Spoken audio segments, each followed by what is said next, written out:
said you're going to do the intro. I thought you were doing it. You said you're doing it. Guys, Mark goes, we'd just be smiley and be powerful, and we're both sitting here doing absolutely nothing.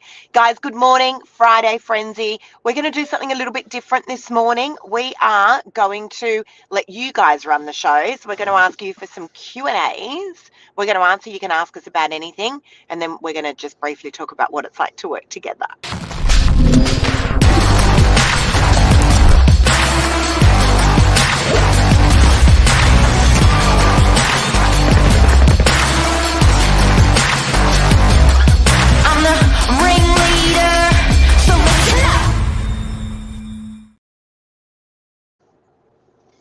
All right.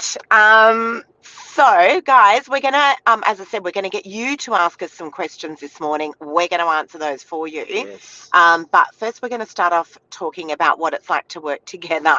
Because a lot of people ask, don't they? They do. Lots and lots of people ask. So, Mark, what's it like to work with your wife? It's, it's actually pretty easy. Right. No, Elaborate. No, I got the shits the other day over something. I said something to you. With me? Yeah. I think it was, I think sometimes you just want to do but I think that's not working with your wife. That's just being a bloke. Sometimes you just want to turn your brain off. Yeah. You don't want nothing incoming. And you put yourself in a position where there's nothing incoming. And then an incoming one goes, yeah. Hey, can you do this? Can you do that? And you're just want to, but that's not really work. No, that's not really work. And so, guys, this morning for everyone that's tuning in, we are talking about what it's like working together.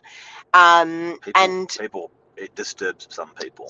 Most people are like, I don't know how you work with your husband, or I don't know how you work with your wife. Yeah. The funny thing is that we rarely actually talk to each other at work. Yeah. Because we're both off doing our own things. We do not drive to work together. That would suck. That would be just, that's, yeah. Nah. And it's not necessary. What for? Petrol? No, we don't need to drive to work together. Yeah. We both need our individual cars. We're both on the phone the whole way into work. You got stuff. You got to get shit done on the way home and on the way to work. I have my team meeting on the way into work. Yep. So, but no, we don't drive into work together. And yes, we do work together. But here's a fun fact, guys. I have only been working full time in the business for about, would you say 6-7 years, Mark? Yep. Prior to that, I was Jade Gunner High School.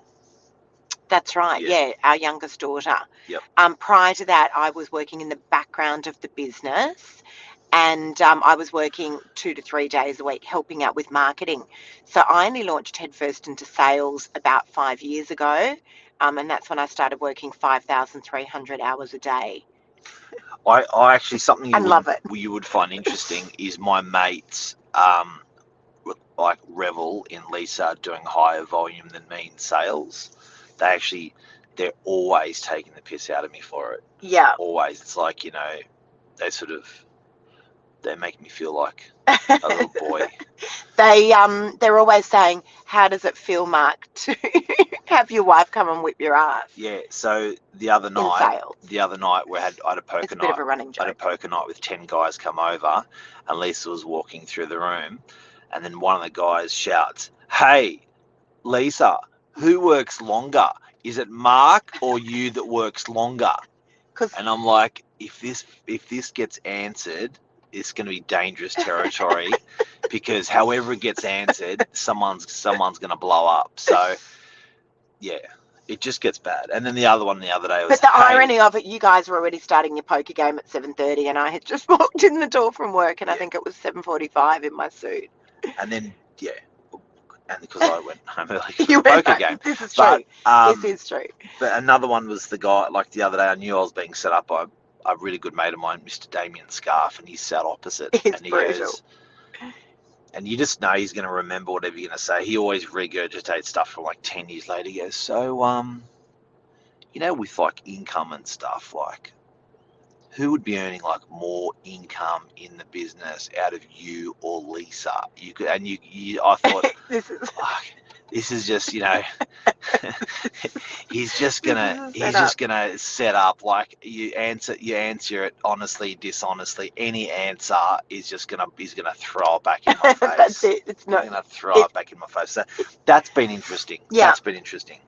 All right, guys. Dealing with your mates, but yeah, dealing with your mates is interesting. So Q&A Friday today. Ask away. Ask us questions. Here to answer anything at all. Yeah. We can talk about real estate. We can talk about life. We can talk about what it's like to work with your husband or wife. But that is what we're starting off the show with this morning. Technical questions. Well, Mark can answer those. I'm happy to answer social media ones.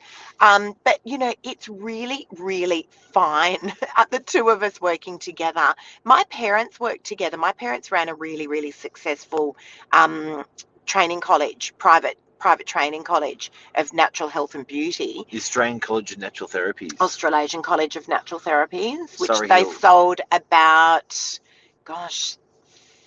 16 years ago now. It was a really big college. We had about 3,000 students at that time in a big building in Favo Street, Surrey Hills. And my parents worked together forever, like for as long as I could possibly remember. And what I do know is when a husband and wife can work together, not all can, but when they do, when they can, it's usually quite a magical combination. And I don't want to run the business. I'm very happy for Mark to have play that part in the business. I don't want to do that. I want to just, work as a salesperson within our business. We are a team of 50. A lot of people think just because you see the regulars coming on to our social media, it's just a handful of people. We actually have 50 staff. So it's quite a big team between admin, property management, girls and guys, leasing, new business, accounts, support, media, commercial, sales support, and then salespeople. Yeah. Admin. And I do have to say, I reckon if the best advice I can give you working with your wife, that if it doesn't work, put a bullet through it. Yeah, because I reckon it could. Just give up. Don't do it. Yeah, exactly. Don't do it. What's Daniel got to say? That never worked working with my wife. There you go. Tried and failed. Tried again and failed every time. We don't have it. It's not that, Daniel. I think most people couldn't. Like, I reckon if we asked the majority of our friends, and we do have this conversation with them regularly, they're like, I don't know how you guys do it. We don't really see each other that much during the day. We don't drive in together. We don't do lunches together. We don't sit together. I think it's more than that. I think everyone starts,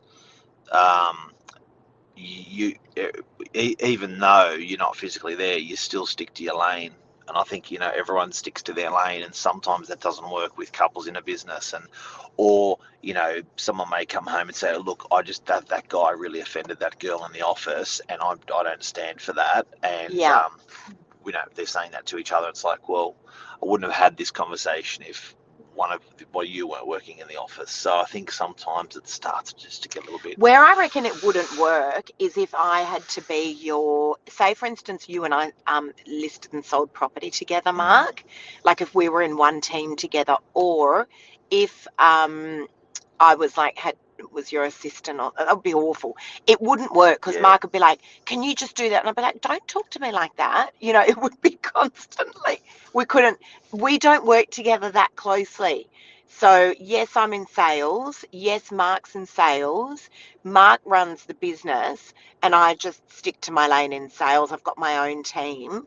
And I reckon I'm in the office a couple of hours a day and that's it. The rest of the time I'm out. I'm in meetings, appraisals, doing open homes, just doing what a salesperson does. So I'm really, really in the office.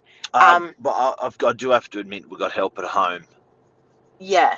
So everyone must think, how do you manage the cooking and cleaning and stuff like that, Mark? Mark doesn't it? Do you know where the stove is? I don't think Mark knows where the stove is. We did invest. We did invest in that, and that really hurt. But that investment was better for good harmony. So when you get home, shit's where it should be. we're having to. So that's I must admit we did invest in that early, and that did pay dividends. Well, we had a conversation going back Having many someone help years me. ago. We were on a road trip to somewhere, and we were talking about things that we love doing and things that we don't love doing. And we started siphoning out and working out better ways to deal with the stuff that we just didn't love doing. Do you want to see the list? So, yeah, I'd love to know how many years ago that was from. We do these weird things. But yeah, look, as I said, guys, we actually we enjoy working together. We don't argue a lot. I'm always saying to we've got two girls, one's 25 and one's 17, and I'm always saying to our kids, you've got to base your relationships on trust, friendship, and respect. Trust, friendship, respect, because the love will very quickly fly out the door. Such a boys thing to say, but the love will very quickly fly out the door. I bet all the guys are laughing at the moment and all the girls are going. Love will very quickly fly out the door when one of those, two of those, or three of those pillars fall down. Yeah, don't base it on looks. Friendship, respect and trust, guys. I was boxing above my weight. At least I didn't base it on looks. I got better looking as I got older. He's like a fine wine, Daniel has something else to say. That never worked. Tried and failed. What's that next one? I would love to have it. And if you've got any questions, guys, Q&A off topic. Doesn't have to be this topic. Anything asked today. Hey, Wendy. Good morning. Thank you so much. An open session Q&A today on anything. What's boxing? Look, what's boxing above your weight? It's when you think that someone is. So when you don't know. No, I absolutely know. What is it? It's when you feel like your wife is so much better looking than what you are, and you think that you're boxing well above your weight. It's not. Okay, explain it then. In a boxing or ring, vice versa. Boxing ring, it's in weight divisions, depending on how much you weigh. Yeah. So there's like welterweight, there's lightweight, there's heavyweight, and if you're a heavyweight, you can pack a huge punch, and they're not going to put a heavyweight in the boxing ring with a lightweight.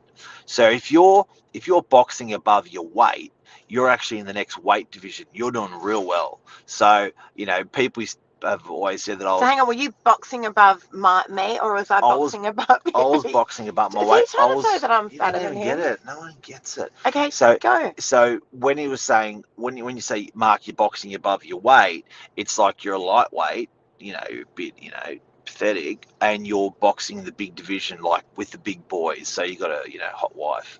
Right. Which is pretty much what I said, but okay. All right, here, let's get to the list. Highest and best use. Okay, we've got some questions coming through. We're going to come to your questions in a second. Oh, so that's that list that we did. It doesn't actually say with Apple Notes because it takes it as the last time you opened it or made a thing. But I reckon it was about 10 years ago, 8 years ago. So this is our highest and best use. We did it on a road trip. And this is a road trip we did to Coffs, and we stayed at a house. We said, look, I remember I think we're on the tennis court having a chat about it, and Mark was good at, for instance, training systems, technology, selling strategy, networking with spheres of influence, SOIs, moving gears and pedals, investing and working with six triggers internally only. It's been embarrassing, this one. Don't like calls inbound. As people calling me. Well, we got crazy for a while. I was like, hundreds of calls in a day. Emails, that stopped a lot with WhatsApp, didn't it? Yeah, I really don't like emails. I don't like emails. I didn't like washing my car, fueling my car. The looseness in accounting in our business, which we fixed with Xero. Some good stuff, and HR, doing that basic HR stuff, high level stuff, like doing not high level. So basically, that was like an example of my highs and lows, and they're things that we fixed. But they're interesting, these lists, guys, because when you actually dig down and ask yourself, What are the things that you love to do and what are the things that you don't love to do? And it could be the most menial things, like I just don't love taking the garbage bins out every week. I don't love having to put petrol in my car, whatever it is, and work out if there's another way that you can actually fix that for yourself. Even if it's like, oh, well, I'll get the kids to take the bins out and we'll swap a chore out with something else, whatever it is, right? But you'd be surprised that adjusting those little things around, how much headspace it can actually free up. It's quite incredible. I mean, we all naturally as humans lean towards doing the things that we love more so. Hence why everyone's probably not, in this world skinny and fit, because not everyone loves to get up early and go and exercise. Not everyone loves to eat clean. Just some examples there, but we naturally lean towards the things that we love to do. So when you write these lists out and see what's actually sitting there in the back of your brain, it's interesting what you get down on paper. So we really made a conscious decision of just sort of trying to shuffle that around as best that we could and work out how our days can be more productive so that we really do enjoy what we do. That's the truth. It's the truth. Yeah, it sounds pretty silly, but doing what you love, it's actually hard to do because you get caught up with everything else. So it's really, really hard. So stay focused. Someone asked me, my friends. Someone asked me a couple of weeks ago in an interview, when are you going to stop doing what you do? And I said, the day that I wake up and I no longer get excited about going to work. I genuinely do love what I do. Luke's got a question. We've finally got a question today, guys. You guys have been so quiet on your questions. Any questions? This is the opportunity. Lots of comments, but not many questions. Any questions? Anything in real estate? We will answer it. Yep. Luke's got a question. Let's go. I love Luke. Luke's a legend. It tunes in every single day. Best buyer's agent in the world. Let's have a look. What's that question there, Mark? Rental crisis thoughts. Build more shit. Yeah. Mr. Harry Triggerbov is a very, very smart man. 91, I think he is. He did an interview last week on exactly this. Not just the rental crisis situation, but also the inflation situation. And his answer was very, very simple. Build vertically. That's his answer to the rental crisis situation, and that's his answer to inflation. We just need to build more housing. That's it. Well, I don't think the government did a great job of supporting the builders and developers. No, but they did in different states. Like really? I've always maintained that in places like Queensland or Melbourne, the planning permissions are so much easier. Are they? Luke, can you let us know about that? I'm interested. Are there more cranes in the skies? To get stuff built and allowed and permitted in Sydney is so much harder than what it is in other states. So it's really, really hard for this city to become great when you've got those sort of tight planning permissions. Yeah. I think as a government, you've got to fix stuff. I think fixing, and you can do what you can do with your own hands. Inflation is a bit of a wild card. It's very hard to control, very hard to understand. And I get that they don't have a direct lever on that, but they do have a direct lever on building more properties, and they should allow with compliance. More stuff to get done, and that really genuinely will help. Yeah. That with the spin-off of the building industry is unbelievable. Who benefits from when a building gets built? Electricians, plumbers, financiers, like people that are moving in. Everyone benefits. But I just want to say, the rental situation. I mean, we have a meeting with our rentals team every week. What are you doing? Well, I just want to pull up what's going on with rentals. So what's really going on with rentals? So at the moment, we have 18. Oh, do we? Yeah. 18 properties for rent. Okay, so that's probably about half of what we usually have. Yeah. But it doesn't say zero. No. So there's 18 properties there to rent, and they're coming on all the time. There are properties to rent. Rents have certainly gone up on the northern beaches. Have they gone up out of control so that people can't afford them? Not really. They didn't. 2-bedroom apartments in DY, Mark, did not go up rental-wise for a good 5-6 years. 10. They sat 15. at $5.50 a week Rubbish. for a really, really long time. Rubbish rents for a long time for landlords. Can I also just say, guys, before we wrap up, we're going up to the Gold Coast tomorrow. The biggest real estate conference in the Southern Hemisphere is on. We love it. All real estate agents love going to AREC, A-R-E-C, Australian Real Estate Conference, put on by John McGrath. He's been doing it for years and years. Plenty of testosterone there, kids. There's going to be, they've got Reese Witherspoon, they've got Ryan Serhard. I mean, some massive names that are going to be speaking at a real estate conference, which draws about 6,000 real estate agents across Australia and New Zealand. Actually, I was just in New Zealand this week doing a conference, but it's great. It's wonderful networking. It's lovely to see the industry coming together. We're going to catch up with some great mates up there as well. We're driving. And we're really looking forward to it. Yeah, we're driving. We're driving up. I get every year at the same time, I get a middle ear infection just for no reason at all. And it's that time of the year again when I've got a middle ear infection and can't fly. Road trip. Yeah, so we're on a road trip. So follow us, guys. We are going to be doing lots and lots of social media content over the coming days. On the road trip as well. On the road trip too, why not? And yeah, we look forward to it. Really looking forward to it. Can't wait. But hopefully we'll bring you guys some good, juicy little insights into AREC for those of you that can't attend. 2 years ago, Mark, I was speaking there. Yeah. Had an infection there as well. I was so sick. I had the worst. Must just be We'd that drive- one time of the year when I just get the flu or something. We flew up and had to drive back. Had to hire a car to drive back. Yeah, yeah. One of the scariest moments of my life was talking on that stage in front of 6,000 people. Yeah. Good luck at AREC. We'll be following you there. Yeah, as I said, we're going to bring you guys some little juicy little snippets along the way. We'll see who we can find, do a few little interviews. We'll document it for those of you guys that couldn't make it so that you feel like you're on the journey with us. Boom. That's Thanks, it. everyone. Love See you. ya. I'll see you. Bye. Bye.